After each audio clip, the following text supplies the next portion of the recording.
Eu pedi demissão de uma das maiores empresas do Brasil.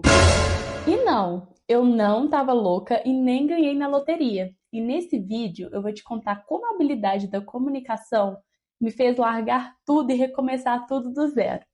Antes de mais nada, curte, comenta e compartilha esse vídeo, me ajuda a monetizar esse canal, pessoal. Muito prazer, eu sou a Bela e agora esse é o nosso espaço, o canal Bela se comunicando para a gente compartilhar coisas sobre o mundo da comunicação e desenvolver uma comunicação de alto impacto.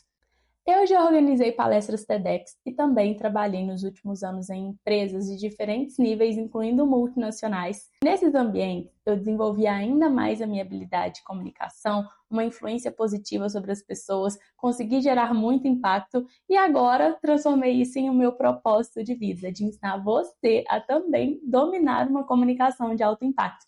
Vamos nessa? Não, eu não nasci com o dom da comunicação, mas eu aprendi a desenvolver essa habilidade ainda muito nova.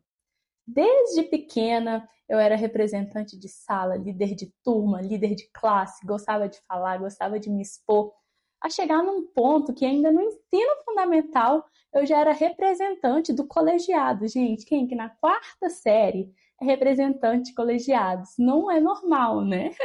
Eu lembro que eu também amava apresentar trabalho, aquele momento que tinha na frente, levar uma cartolina, que todo mundo fugia. Eu amava falar e as professoras me elogiavam muito.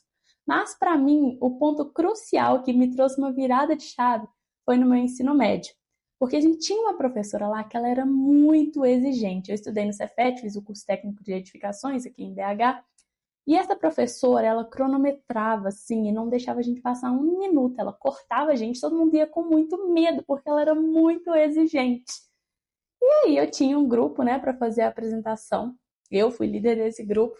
E aí quando a gente apresentou, morrendo de medo, acho que eu não me saí tanto na minha vida, chegou no final e falou: Nossa, Belinha, muito boa a apresentação do seu grupo. Olha só, até deixei passar o tempo, vocês prenderam a nossa atenção por 21 minutos e não sei quantos segundos. Gente, essa mulher, ela cronometrava e ela interrompia os trabalhos. Então, para mim, ela falar que perdeu o tempo ao me ver falar, ao ver meu grupo apresentando, foi um baita elogio. Então, a partir desse momento, eu falei, nossa, se ela me elogiou, eu falo bem. E eu fiquei sempre procurando modos, estratégias para impressionar essa professora todo o trabalho que eu fazia. Quando eu cheguei na faculdade, as coisas ainda se elevaram, porque, gente, eu brigava por tudo. Brigava por causa de horário de ônibus, por causa de ônibus muito cheios. Eu estudei numa universidade no interior, então era um ônibus para ir para a faculdade, outro ônibus para voltar, os alunos cresciam, os números de linha de ônibus não crescia, era aquela brigaiada toda. Eu brigava por causa de turma, então a gente às vezes estava com matéria atrasada de outros períodos e as matérias chocavam, eu ia lá na coordenação, brigava até eles mudar de horário as turmas para todo mundo conseguir fazer as matérias juntas. Eu brigava para ter matéria de férias, era chata, viu? Nossa, mas como era chata. E na faculdade, eu também fui representante discente, eu era da Câmara de Graduação. Então, ajudava ali nas leis, nos direitos e deveres e tal da faculdade. E cheguei até a elaborar aquele plano da pandemia, do ensino à distância. A minha faculdade foi uma das primeiras a voltar do Brasil, se não a primeira. E eu estava lá, junto com o pessoal, discutindo como que seria esse regimento especial de ensino. Isso também foi um marco muito grande.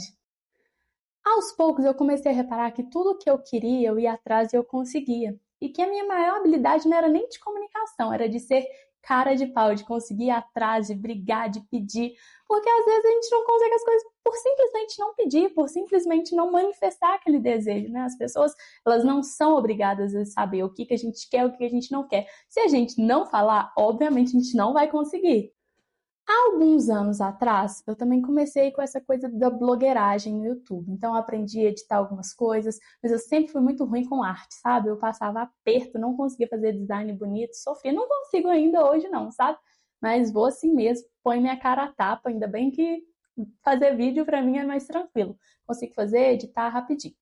Mas estava me fazendo muito mal essa blogueiragem, porque começou a me afetar psicologicamente. Eu não conseguia dormir sem pensar em quantos seguidores eu ganhava, quantos seguidores eu tinha perdido, quantas curtidas, quantos compartilhamentos, isso estava me deixando doida. E eu decidi largar um pouco isso de mão. E assim, também, quando eu estava fazendo esse trabalho, eu não enxergava como trabalho, não via esse potencial de ganhar dinheiro na internet.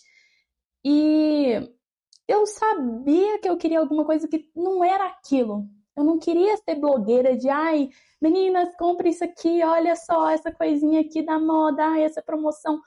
Eu queria algo diferente, eu queria algo além, eu queria impactar as pessoas de fato. E aí ficou adormecida toda essa questão, foquei na faculdade, me formei, comecei a trabalhar e fui seguir na vida.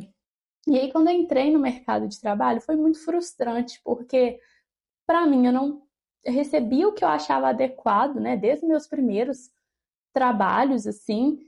E isso foi só se intensificando. Eu ficava assim, meu Deus, como que eu vou conquistar a vida que eu quero com isso aqui? E entregando a minha vida toda. E nesse meu último trabalho, isso se tornou ainda maior, porque eu via que eu ficava o dia inteiro lá e começou a voltar essa questão do presencial mais dias. Então eu saía super cedo de casa, chegava super tarde da noite por causa do trânsito, ainda ia fazer o inglês, ficava morta, acordava muito cedo para eu conseguir pelo menos treinar.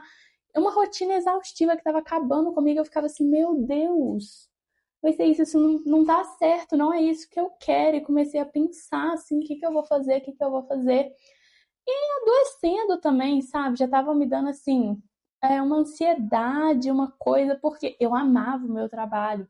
Mas chegou no momento que eu não via mais o propósito, o que que eu fazia, não via impacto assim tão positivo quanto eu gostaria na vida das pessoas e também o retorno financeiro que para mim não estava adequado. Eu tinha um trabalho, um salário acima da média do Brasil, mas para mim aquilo ainda não era o suficiente. Eu falei, cara, eu quero mais. E eu começava a perceber os meus colegas, né? Pô, uma coisa é você com 27 anos largar tudo e recomeçar. Outra coisa é depois que você tá mais velho, você tem filho, você tem mensalidade de casa, de carro, você tem várias outras obrigações, né? Escola de criança. Não dá para brincar e voltar atrás. Eu não estou falando que as pessoas mais velhas não possam recomeçar. Eu acredito que as pessoas possam recomeçar em qualquer idade. Mas vão entrando outros fatores que vão deixando as coisas mais difíceis. E aí eu pensei, cara, eu vou aproveitar esse momento. Eu não tenho um passarinho para dar água, que as coisas estão mais fáceis para recomeçar. Fui com a cara e com a coragem. Pedi demissão de uma das maiores empresas, com medo, com frio na barriga, sem saber o que eu iria fazer, porque a minha ideia inicial era estudar para concurso. Mas depois de ter estudado tanto, né, gente? Eu fiz ensino médio federal, fiz faculdade federal, eu não aguentava mais pensar na possibilidade de estudar. E eu, meu Deus, estou estudando de novo, não quero isso, não quero estudar, essas carreiras aqui também não estão alinhadas. Decidi abrir esse negócio aqui, porque no meu emprego as pessoas me elogiavam muito, eu comecei a ser muito convidada para palestras, todo mundo sempre elogiou essa minha habilidade de falar em público. Eu, por que não? Vou arriscar. Ao mesmo tempo que foi uma decisão assustadora, foi a decisão mais libertadora que eu já tive em toda a minha vida. Eu não arrependo em momento nenhum. Inclusive, encorajo você também que tá aí doida para fazer uma mudança, porque assim, gente, eu entendo super que tem pessoas que têm uma dificuldade maior, uma limitação ali social, de classe, tudo, para conseguir mudar a vida. Mas se você tem aquela condição e a única coisa que te impede é o medo, encara. Porque se tudo der errado, você pode recomeçar, você sempre pode começar de novo. Então, aproveita e siga o seu sonho. A vida tá aqui pra gente arriscar e viver o nosso sonho. A gente só consegue viver o que a gente sonha se a gente arriscar.